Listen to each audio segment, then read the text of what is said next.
former Speaker of the House. Mr. Speaker, so Kamala dropped out of the 2020 race in November of 2019 before the Iowa caucuses, and she said at the time that she knew that she didn't have a path forward.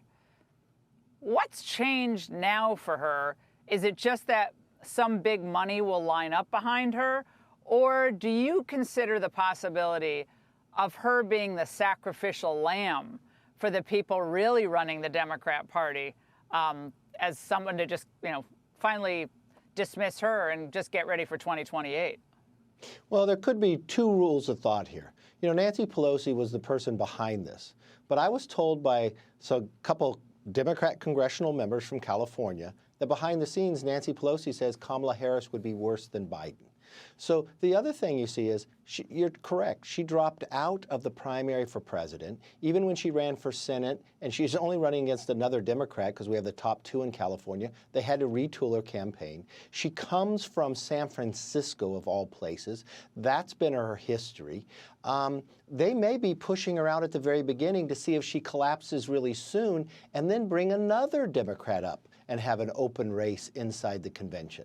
But for the Democrats to say democracy's on the ballot, that's hypocrisy now. And for the number one question that she's going to have to answer now is, why did she lie to the American public? This is the Democrats' Watergate. It is not going to be washed away. They want to know who knew and when and why didn't they say anything. And she's the number one defender and liar of this entire time. Every time I went out forward and said after my meetings with this president that I challenged that he's not the same Joe Biden, she was the one to attack me, and so was Nancy Pelosi. Well, Mr. Speaker, she just hid Biden's decline like 24 hours ago or 36 hours ago in that call with donors that NBC did the big piece on. The donors were frustrated and angry after this call because it was poorly run. They weren't getting any explanations. But Kamala Harris said he's the man. Joe Biden is the man, and I've seen him make. So right up until the last minute, she's been lying to the American people. So with a party that's done that for really 3 years, how do they regain any sense of legitimacy or trust at this point, regardless of who they nominate? They don't. They're going to have to continue to go through. They're going to have to answer the question, should Joe Biden literally stay as president, or would he end like Nixon and have to resign? Why wouldn't, if they truly believed in Harris, why wouldn't they make her president? Give her Air Force One to fly around. Give her a greater strength. Let her pick her nominee for VP to become the vice president. That would be a real strong ticket, but they're not. What I'm finding now is they ought to go back and read Kepling, right? The person who keeps his head while everybody else is losing theirs. They're moving too fast, too quickly in this, and they've never answered the number one fundamental question, why have you lied to us for the last 3 years? Look, she was the key vote that brought us inflation. She was the border czar that has failed time again. She comes from San Francisco. She is weak on crime. She is not going to sell in these other places, even Democrats themselves. They're just so wanting to move away from Joe Biden. They literally privately told me last week that they were afraid she was worse. Newsweek, a week after that debate, Kamala Harris polling even got worse for her. So I'm not sure that this answers any questions, but only opens more. She's going to collect all the negatives of Joe Biden and the lying of the administration, but whatever positive there, I don't know how it adds to it. Well, and I think also the question here is, how does she connect with those working class voters, Mr. Speaker, that Trump's had such a lot of success with, at least if these polls are anywhere near accurate, in these swing states? So I'm not sure how she does any better with any of those voters than Joe Biden from Scranton and Wilmington is going to do. She won't. Look, Joe Biden being from Scranton helped him. Kamala Harris being from San Francisco does not. Even her interview with Lester Holt, she couldn't get through the border. I mean, time and again, every time she goes to campaign, she's a worse campaigner than we've even looked on paper. So I don't understand that this movement so quickly of where they want to go.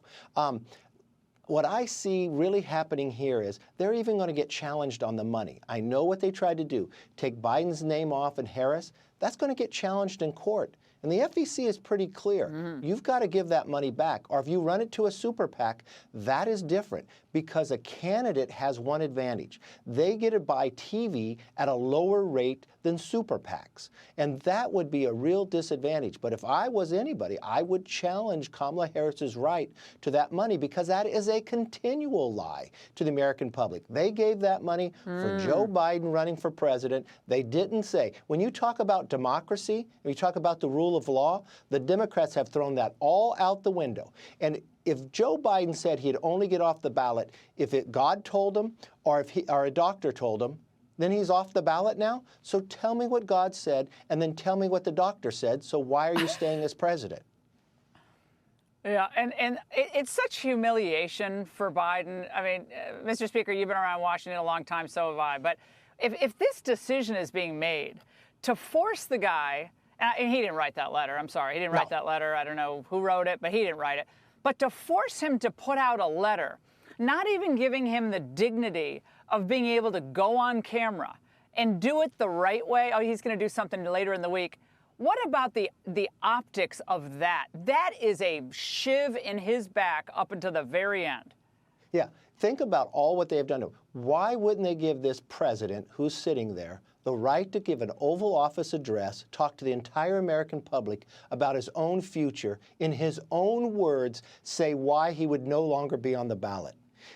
They denied his ability for American history, that somehow it is a tweet for the history of America instead of in your own voice, in your own words, in your own passion. This is how bad this party is. Well, what do you think Obama is up to here? I mean, he didn't come out and endorse Kamala Harris. I will say, again, that other than maybe Pelosi, Schumer's pretty smart as politics go. He's the smartest and most popular Democrat around, right? So he decided he wasn't going to come out and endorse her. What's he thinking? He's actually the smartest one in the room in the Democratic Party right now because he was the levers behind the scenes pushing this. Remember, he jumped Joe Biden when Joe Biden was his own vice president. But what he has done here is helped push Joe Biden out. He had Axelrod come out a year ago, just knifing Joe Biden the entire time, telling him he was going to lose. He started pushing members to come out against him. And now he's smart enough to take a pause, not to just jump where you go to Kamala Harris, because he knows that could even be worse for the ticket overall. Take a deep breath and wake up the next day and let's think about what we're going to do. You know, there is an advantage for Democrats here. Republicans are done with their convention. President Trump had to select his vice president nominee without knowing who he was going to run against. And now we're off to the races. They get to have another 4 weeks before their convention. They can sit and put a whole ticket together with already know our entire game plan. That is one advantage the Democrats can have. And Obama is the only one smart enough to take a deep breath and say, pause for a second.